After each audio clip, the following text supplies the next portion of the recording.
ஓம் சத்குரு சாய்நாதாய நமோ நமக. எனது முதன்மை ஆசான் மதிப்பிற்கினிய ஆதித்ய குருஜி ஐயா அவர்களை வணங்கி இந்த பதிவை இடுகிறேன். ஆரோக ரஜ்ஜு அவரோக ரஜ்ஜு என்பது என்ன? இது திருமண பொருத்தத்துல 10 பொருத்தத்துல வரக்கூடிய சொற்றொடர். ரஜ்ஜு இதற்கும் திருமண பொருத்தத்துக்கும் சம்பந்தமே இல்லைங்க. ஆனா ரஜ்ஜு என்பது வடமொழி. அது என்ன சொல்லுதோ நமக்கு தெரியாது. அப்ப 10 பொருத்தத்துல இந்த ரஜ்ஜு வருது. ரஜ்ஜுனா பெண்ணுடைய மாங்கல்யம் அப்படின்னு அர்த்தம். மாங்கல்யம் சொல்றாங்க, ரஜ்ஜுக்கு மாங்கல்யம்ங்கிறாங்க. வடமொழியில பார்த்தா தான் தெரியும். நமக்கு தேவையில்லாத விஷயத்த அது ஒண்ணுமே இல்லைங்கும் போது அது எதுக்கு ஆராய்ச்சி பண்ணணும் அப்படிங்கிற அமைப்புல நான் தேடலை. இப்ப ரஜ்ஜு எதுக்காக சொல்லப்படுது சொன்னா, அந்த பெண்ணுக்கு கணவன் இறுதி வரை இருப்பாரா, மாங்கல்ய பலம் இருக்கிறதா அப்படின்னு பாக்குறதுக்கு. அது பார்க்கறதுக்கு வேற விஷயம் இருக்குங்க. இந்த விஷயம் இல்லவே இல்லை. அனுகூல பொருத்தத்திலையும் இவங்க என்னென்ன சொல்றாங்களோ அனைத்து அம்சமுமே அந்த அனுகூல பொருத்தத்துல நம்ம பார்க்கிறோம்.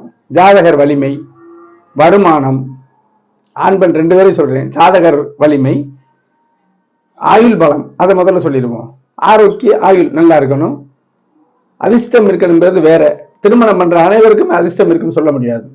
முக்கியமான பாவங்கள் ஆயுள் பாவம் இருக்கணும், புத்திர பாக்கியம் இருக்கணும், இவங்களுக்கு குழந்தைகளை வளர்க்கக்கூடிய ஆயுள் பாவம் இருக்கணும், புரிந்து கொள்ளும் தன்மை இருக்கணும், முக்கியம் தாம்பத்திய அமைப்பு இருக்கணும். சமதோஷங்கிறது இதெல்லாம் வரும். ஆணுக்கும் பெண்ணுக்கும் தாம்பத்திய அமைப்பு ஒரே மாதிரி இருக்கணும். இதுதான் புரிந்து கொள்ளும் தன்மை. மற்றபடி சம்பந்தி பொருத்தம், அந்த பொருத்தம், இந்த பொருத்தம், அதெல்லாம் வேற விஷயங்கள். ஜாதகர் நல்லாவே ஒரு ஜாதகர் நல்ல குணம்னா அவர் சம்பந்திட்டு நல்லா பேசுவார், பிள்ளைகிட்ட நல்லா பேசுவார், மனைவிட்டு நல்லா பேசுவார், உற்றார் உறவினர் நல்லா தானே பேசுவாரு. நல்ல குணம் என்ன? குரு பகவான், சுக்கிரன், புதன். புதன்னா படுத்தா நல்ல அறிவாளி, சந்திரன் நல்ல மனம், சனிதான முழு பாவகிரகம். குறை சொல்றது இயல்பு நிலையில் சனி முழு பாவகிரகம்ல. நான் உணர்ந்திருக்கேன், அது சொல்றேன். ஜாதக பலன் இல்ல. அந்த கிரகத்தை நம்ம பழி சொல்லணும்னு என்ன இருக்குது? உணர்ந்திருக்கோம். ஈஸ்வர பட்டம்னு அவர் கிடையாது. சனைச்சரன் என்பதுதான் உண்மையான வார்த்தை. இப்ப ரஜ்ஜை பத்தி வழக்க வர்றோம். ரஜ்ஜில ஒண்ணுமே இல்லைங்க.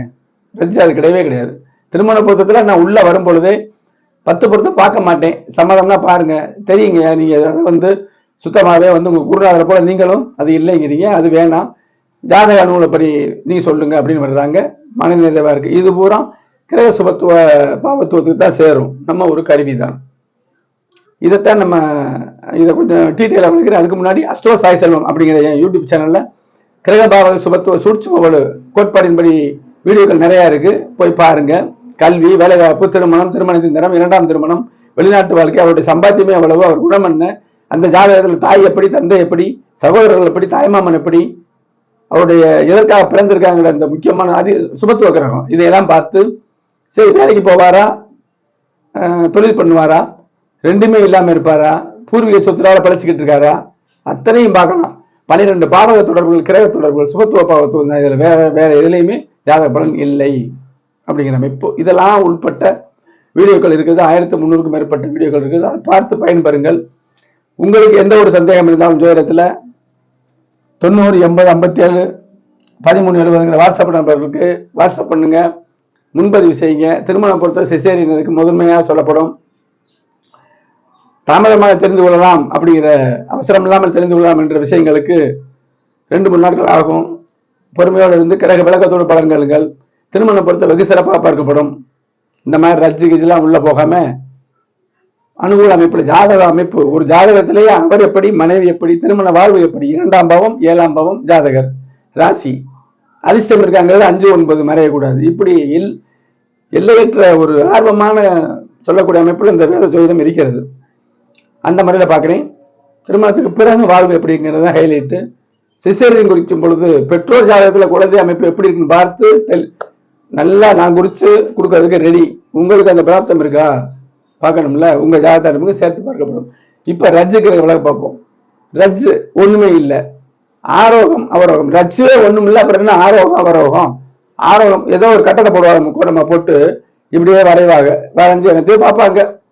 கற்பனைக்கு என்ன அளவு இருக்கு, அதை பத்தி எதுக்கு விமர்சனம் பண்ணணும்? ஆரோகம் அப்படின்னா சத்தை நோக்கி செல்லுதல் அப்படி வச்சுக்கிறோமா. அவரோகம்னா சத்து இழந்துகிட்டு வர்றதுன்னு அர்த்தம். சொல்ல போனா நீசத்தை நோக்கி இழப்பது அவரோகம், உச்சத்தை நோக்கி போவது ஆரோகம். இதுக்கு விதிவிலக்கு இருக்கு. அது அடுத்த வீடியோல சொல்றேன். ரஜ்ஜுங்கிறது கிடையாது. அப்புறம் ஆரோகம் அவரோகம் என்ன இருக்குது? கற்பனை, நயமான கற்பனை. எப்படி பார்க்கணும்? கணவனோட ஆயுள் ஒரு பெண் ஜாதகத்துல லக்கணம் வலுப்பட்டு இருக்கணும். 7ஆம் இடம் கணவனை குறிக்கும். ராசிக்கு 7ஐயும் பார்க்கணும். சுபத்துவம் சனி செவ்வாய் இதெல்லாம் ராகு இல்லாம இருந்து குடும்பஸ்தானமும் கடைசி வரைக்கும் சந்தோஷங்கள், குடும்ப சந்தோஷம். முதல்ல பெண் பிறக்கிற இடத்துல எப்படி இருக்காங்க, திருமணம் ஆகி போன உடனே அவங்க எப்படி வாழ்றாங்க, தசாபுக்திகள். அப்ப 2ஆம் பாவம் வெளிச்சம் இருந்து 7ஆம் இடம் நன்றா இருந்து 3, 12 சுபத்துவமா இருந்தா அதுல 11ஆம் இடம் கெட்டு போய் ஓரளவு 7ஆம் இடம் நல்லா இருந்து 11ஆம் இடம் பலம் பெறாமல் இருந்து 3, 12 இருந்தா கணவனோடு ஒரு பருவத்து வரைக்கும் நிறைவான தாம்பத்தியம் கிடைக்குங்கிற அமைப்பிலையும் நம்ம பார்க்கலாம். இப்படி ஒவ்வொன்றும் ஒவ்வொரு இணைப்பா இருக்கும். பாவகங்கள், அதை இயக்கும் துணை பாவகங்கள் அப்படின்னு ஒரு கட்டுரையை எழுத இருக்கிறேன், வீடியோவும் போடுவேன். அப்ப இந்த மாதிரி அமைப்புல தான் பெண்ணுடைய மாங்கல்யத்தை சொல்லணும். 8ஆம்ங்கிறது பெண்ணுடைய ஆயுள், 7ஆம் இடம் தான் கணவனுடைய ஆயுளை குறிக்கும். அப்படி அமைப்பு சுக்கிரன் நல்லா இருக்கணும், 7ஆம் அதிபதி நல்லா இருக்கணும். இப்படியெல்லாம் இருந்தா கணவன் மனைவி இருவருமே 75 வயசா 80 வயசா 90 வயசா அப்படிங்கிற அமைப்பெல்லாம் இருக்குங்க. அப்ப மாங்கல்யம்ங்கிறது இதுல தான் இருக்கு. மாங்கல்ய பொருத்தம் 10 பொருத்தத்துல உள்ள ரஜ்ஜு வேஸ்ட், அதுல எந்த விஷயமும் இல்லை. இதுல ஆரோகம் என்ன அவரோகம் என்ன எதுவுமே நயமான கற்பனை அப்படின்னு சொல்லி இதை முடிக்கிறேன். அடுத்து ஒரு பயனுள்ள வீடியோ சந்திப்போம். நன்றி, வணக்கம்.